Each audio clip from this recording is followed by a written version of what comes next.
10 things we don't teach young women about sex that we really should. As women, we face numerous challenges, particularly when it comes to sex. I entered adulthood feeling completely unprepared for what lay ahead and deeply regretted the inadequacies of my sex education. There are a few specific things I strongly believe adults should teach teens and young women. 1. You don't owe men anything. Many girls and young women enter relationships feeling obligated to have sex with their boyfriends. This misconception needs to be corrected. You are not his possession. He does not have the right to demand sex from you whenever he wants. Your consent matters, and no one should assume they are entitled to it. The same principle applies to male friends who suggest you owe them sex because they've been kind to you. These individuals fail to understand that kindness should come from genuine decency, not as a means to manipulate or expect sexual favors. 2. Lube is your savior. No one ever tells you how fantastic lubricant can be.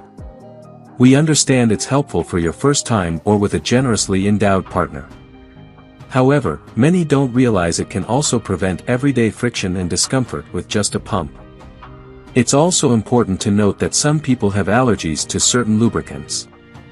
Always perform a small allergy test before applying it to your most sensitive areas.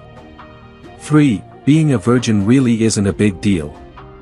I didn't have sex for the first time until I was 20. Until then, I felt a real pressure that being a virgin somehow made me incomplete or inferior to other women, and I worried about how both men and women would judge me for it. However, once I did have sex, the significance of my 2 decades of virginity faded away completely. In fact, I'm grateful it happened later because I don't think I would have been emotionally prepared as a teenager. Virginity doesn't define who you are and loses its importance once it's no longer a factor. It's important to have sex for the first time when you feel ready, not just to conform to societal expectations. 4. STIs are more common than you think. Using a condom during sex is widely recognized as the most effective method to prevent STIs, a lesson ingrained in sex ed. This advice is undoubtedly valuable. However, what's often overlooked is the prevalence of these infections and the importance of protecting oneself. Even one instance of unprotected sex can leave you vulnerable. Regular STI testing is crucial, ideally before and after each new partner. My suggestion: don't skip condoms until both you and your partner have confirmed you are free of infections.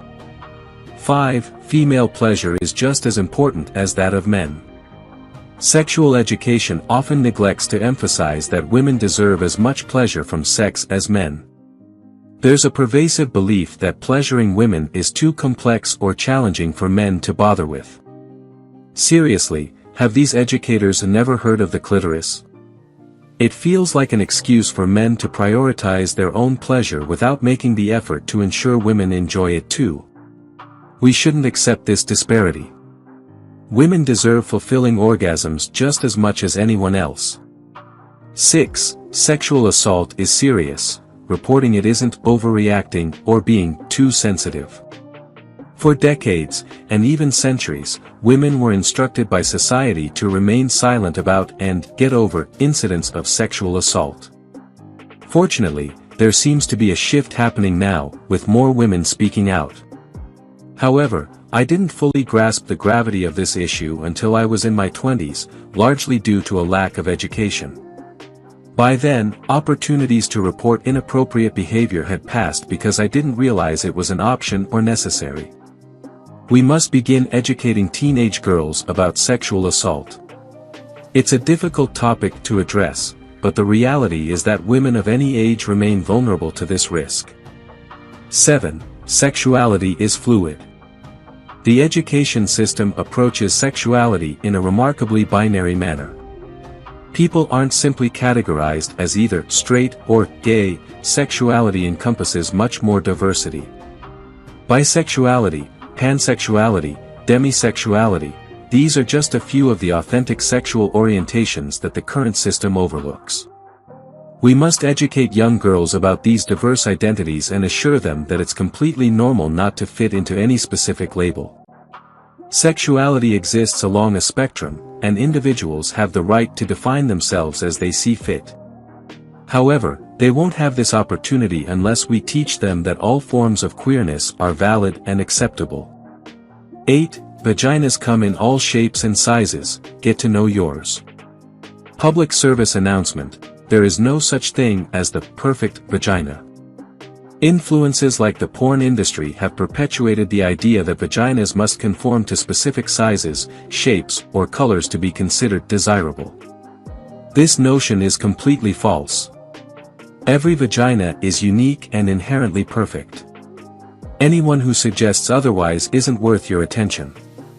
It's crucial to familiarize yourself with every detail of your genital anatomy, not just for aesthetic reasons.